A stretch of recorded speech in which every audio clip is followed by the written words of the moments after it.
India raises Ukraine-Russia war at UN, says India's approach will be to promote dialogue and diplomacy with an overreaching aim to end the conflict and work with other partners to mitigate the economic challenges emerging from the Russia-Ukraine conflict, seeking an early resolution.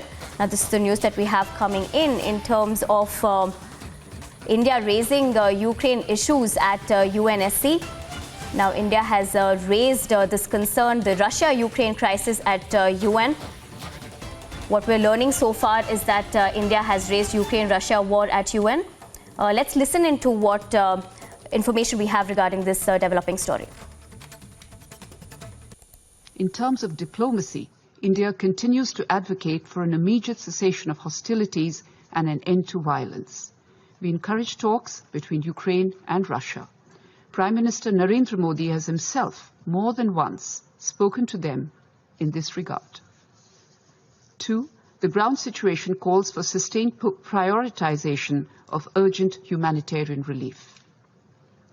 I have just elaborated that we continue to give the highest priority to the requests that we receive in this regard.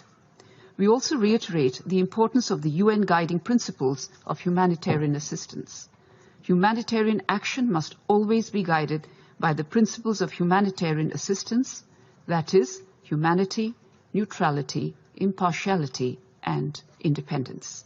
These measures should never be politicized. India's approach will be to promote dialogue and diplomacy with an overarching aim to end the conflict and work with other partners to mitigate the economic challenges emerging from the Russia-Ukraine conflict. Mr. President, it is in our collective interest to work constructively, both inside the United Nations and outside, seeking an early resolution to this conflict.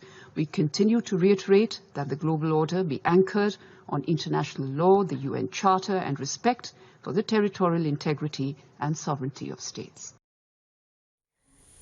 Now, India has raised the Russia and Ukraine war concern at UNSC and also stating that they will look to approach and promote dialogue and diplomacy with an overreaching aim to end the conflict. But talking about Ukraine and moving on, amid a war raging on embattled, Ukraine observed its Independence Day yesterday, that is on August 24th. While President Zelensky marked the occasion with a rousing address, support from global leaders also poured for the country. Take a look.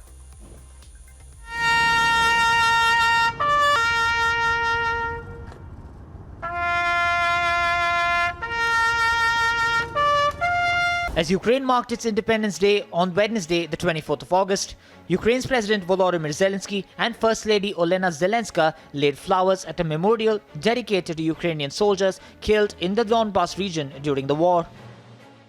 Zelensky made a rousing address to his nation to commemorate the day and mark 6 months since the start of the Russian invasion. Як нас намагаються знищити, ми вільний народ незалежної України. І це правда про наше майбутнє. Вільний народ незалежної України. Півроку тому Росія оголосила нам війну. 24 лютого вся Україна почула вибухи і постріли. І 24 серпня не мала почути слів з Днем Незалежності. 24 лютого нам казали, у вас немає шансів. Hundreds of people gathered in Brussels' Grand Palace carrying a giant Ukrainian flag to mark its Independence Day. I just came back from home. I visited Kyiv just 2 weeks ago, so I experienced it all on the ground with my family because they're still home.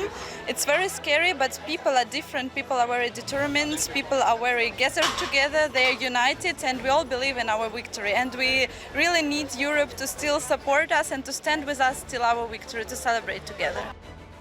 Meanwhile, the outgoing UK Prime Minister Boris Johnson, who visited Kiev and met Zelensky on the occasion, pledged to keep giving Ukraine all the military, humanitarian, economic and diplomatic support it needs. We've supplied Ukraine with more defensive weapons than any other European country, including nearly 7,000 anti-tank missiles, and we've welcomed over 100,000 of our Ukrainian friends to find safety here in the UK.